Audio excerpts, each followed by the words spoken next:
మెడ్ plus లో అదే medicine అదే క్వాలిటీ, మార్కెటింగ్ డిస్ట్రిబ్యూషన్ ఇంకోటి అంటూ వీళ్ళకి అదనపు ఛార్జీలు ఉండవు. అందువల్లే 50 to 80% డిస్కౌంట్ లో మనకు అందిస్తున్నారు. మమ్మీ మేకోవర్లో మనము 3 విధాలుగా మాట్లాడాము. ఇంకోటి సాధారణంగా ఈ బటక్స్ అంటే కొన్ని సైజు వెరైటీగా ఉంటాయి. సో అదే రకంగా థైస్, వీటికి కూడా ఎలాంటి ప్లాస్టిక్ సర్జరీ చేస్తారు, ఇది ఎవరికి అవసరం, దీని ద్వారా ఎలాంటి ఉపయోగాలు ఉంటాయి? సో నార్మల్గా మీరు అడిగినప్పుడు బటక్స్ అంటే లోవర్ పార్ట్, బటక్స్ దగ్గర నుంచి థైస్ అవి ఎక్కువగా ఫ్యాట్ డిపాజిషన్ అవ్వచ్చు. లైపోడిస్ట్రోఫీస్ అంటాం, అంటే ఫ్యాట్ అబ్నార్మల్గా డిపాజిట్ అవుతుంది ఆ లోవర్ పార్ట్స్లో. అలాంటి వాళ్ళల్లో కూడా మనం సర్జరీస్ చేయొచ్చు. నార్మల్గా ఇవి మోర్ కామన్ ఇన్ ఫీమేల్స్. దానిలో బటక్స్ లైపోసక్షన్ కానీ, థైస్లో మోస్ట్ కామన్ లేటరల్ పార్ట్స్లో ఫ్యాట్ ఉంటుంది. అలా around the thighs, inner thighs అవ్వచ్చు, ఆల్ అరౌండ్ ద థైస్, అట్లాంటివన్నీ లైపోసక్షన్ చేసి కాంటూరింగ్ చేయొచ్చు.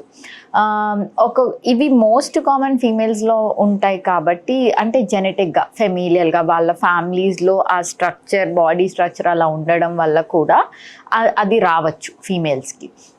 ఇట్లాంటి వాళ్ళకి చాలా ఇన్హిబిషన్స్ ఉంటాయి. కొన్ని క్లోదింగ్ సరిగ్గా వేసుకోలేకపోవడం, వెయిట్ గెయిన్ అయినా ఎంత వర్క్ ఎక్సర్సైజ్ చేసినా కూడా ఫస్ట్ అదే పార్ట్స్ ఇంక్రీజ్ అవుతాయి వీళ్ళకి, లైపోడిస్ట్రోఫీస్ అంటారు. అట్లాంటి వాళ్ళకి liposuction, body contouring is a very good solution. అంటే ఇలాంటి ఇప్పుడు మీరు టమ్మీ టక్ కావచ్చు, లేదా ఇప్పుడు మీరు చేస్తున్న ఏది బటక్స్ విషయం కానీ, లేదా థైస్ విషయం కానీ, ఇప్పుడు ఆపరేషన్ చేసిన తర్వాత తిరిగి మళ్ళీ అక్కడే ఫ్యాట్ డిపాజిట్ అయ్యే అవకాశం ఎంతవరకు ఉంటుంది? సో అది లైఫ్ లాంగ్ దాని రిజల్ట్ ఉంటుందా? ఎలాంటి జాగ్రత్తలు తీసుకోవాల్సి ఉంటుంది? నార్మల్గా ఏంటంటే మనం చేసినప్పుడు లైపోసక్షన్ ఆ పార్ట్లో మోస్ట్ ఆఫ్ ద ఫ్యాట్ సెల్స్ని డిస్ట్రక్ట్ చేసేస్తాం.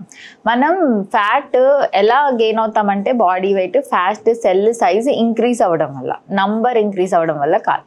సో మనం ఒక పార్ట్ లైపోసక్షన్ చేసేసినప్పుడు అక్కడ మెజారిటీ ఆఫ్ ద ఫ్యాట్ సెల్స్ని డిస్ట్రక్ట్ చేసేస్తాం. అందుకని మనం ఎప్పుడైనా దాని తర్వాత వెయిట్ గెయిన్ అయినప్పుడు ఎక్కడైతే లైపోసక్షన్ చేసామో అక్కడ ఫ్యాట్ పెరగదు, అదర్ సైడ్స్లో పెరిగే అవకాశం ఉంటుంది. సో అందుకే ఏం చెప్తామంటే ఎనీ లైపోసక్షన్ పేషెంట్స్కి మీ వెయిట్ని స్టేబుల్గా మెయింటైన్ చేయండి అని. అట్లీస్ట్ వెయిట్ లాస్ అవ్వకపోయినా పర్లేదు కానీ ఏదర్ స్టేబుల్గా ఉండండి, కానీ వెయిట్ గెయిన్ అవ్వద్దు. యూజువల్గా మనం 1-2 kgs ఆన్ అండ్ ఆఫ్ అవ్వడం అట్లాంటివన్నీ ఓకే.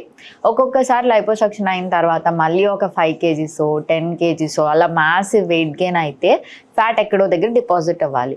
మనం లైపోసక్షన్ చేసిన ఏరియాస్లో ఫ్యాట్ని డిస్ట్రక్ట్ చేసాం, సో అబ్నార్మల్ సైట్స్లో డిపాజిట్ అయ్యే అవకాశం ఉంటుంది. సో డాక్టర్ గారు, సాధారణంగా కొంతమంది 120-130 kgs ఉన్నవారు చాలా క్రమశిక్షణగా జిమ్కి వెళ్ళడం, బాడీని ఒక 40-50 కిలోలు తగ్గించుకోవడం ఈ మధ్య చూస్తూ ఉన్నాం. సో కొంతమందికి వివిధ కారణాల వల్ల బాడీ వెయిట్ గణనీయంగా తగ్గినప్పుడు సో వారి యొక్క చర్మం సాగిలబడుతూ ఉంటుంది, ఊగుతూ ఉంటుంది. సో ఇట్లా చేయి పెడితే మనకు కొంతమంది చూస్తుంటాం ఇట్లా ఊగిపోతున్నట్టు. సో వారికి ఈ బాడీ కంటూరింగ్ ఎలా చేస్తారు? సో అది ఎంత టైం పడుతుంది? చేసుకోవాల్సిన అవసరం ఏంటి? సో ఇలాంటి వాళ్ళు మీరు చెప్పారు కదా వెయిట్ లాస్ అని, మ్యాసివ్ వెయిట్ లాస్ అంటాం, అదొక సెక్టర్ ఆఫ్ ప్లాస్టిక్ సర్జరీ. దీంట్లో బాడీ కాంటూరింగ్ ప్రొసీజర్స్ అన్నది కామన్. అంటే వాళ్ళకి వెయిట్ లాస్ అయినప్పుడు ఫ్యాట్ వెళ్ళిపోతుంది. సో హ్యూజ్ వెయిట్ ఉన్నప్పుడు ఫ్యాట్ అంతా తీసేస్తే అదేదో బెలూన్ ష్రింక్ అయిపోయినట్టు ఓన్లీ ఆ లాక్స్ స్కిన్ మాత్రమే మిగిలి ఉంటుంది. లాక్స్ స్కిన్ హైడ్ చేసే వాళ్ళు చేస్తారు హిడెన్ ఏరియాస్లో ఉంటే. కొన్నిసార్లు ఆర్మ్స్ కానీ అట్లా విజిబుల్ సైట్స్లో ఉన్నప్పుడు ఎంత వెయిట్ వీళ్ళు తగ్గినా ఆ సాగి చర్మం అంత అందంగా కనిపించదు. అలాంటి వాళ్ళలో ఈ కాంటూరింగ్ ప్రొసీజర్స్ అన్నవి చేయొచ్చు. దాన్ని మనం నార్మల్గా హ్యాండ్స్ అని అడిగారు కాబట్టి అది బ్రేకియోప్లాస్టీ అంటాము. బ్రేకియోప్లాస్టీలో కూడా చాలా రకాలు ఉంటాయి. దాని తర్వాత అప్పర్ బాడీ లిఫ్ట్ అని, లోవర్ బాడీ బెల్ట్ లైపెక్టమీ అని చెప్పి, థై లిఫ్ట్ అని, అట్లా చాలా బటక్ లిఫ్ట్ అని, అలా చాలా ఉంటాయి ప్రొసీజర్స్. పార్ట్ని బట్టి ఆ స్కిన్, ఎక్సెస్ స్కిన్ని రిసెక్ట్ చేసి మళ్ళీ కాంటూర్ని తిరిగి ఆ ఆర్మ్ కాంటూర్ కానీ, చెస్ట్ కానీ, టమ్మీ కానీ, థై కాంటూర్స్ని మళ్ళీ రీస్టోర్ చేయొచ్చు బాడీ కాంటూరింగ్ ప్రొసీజర్స్తో.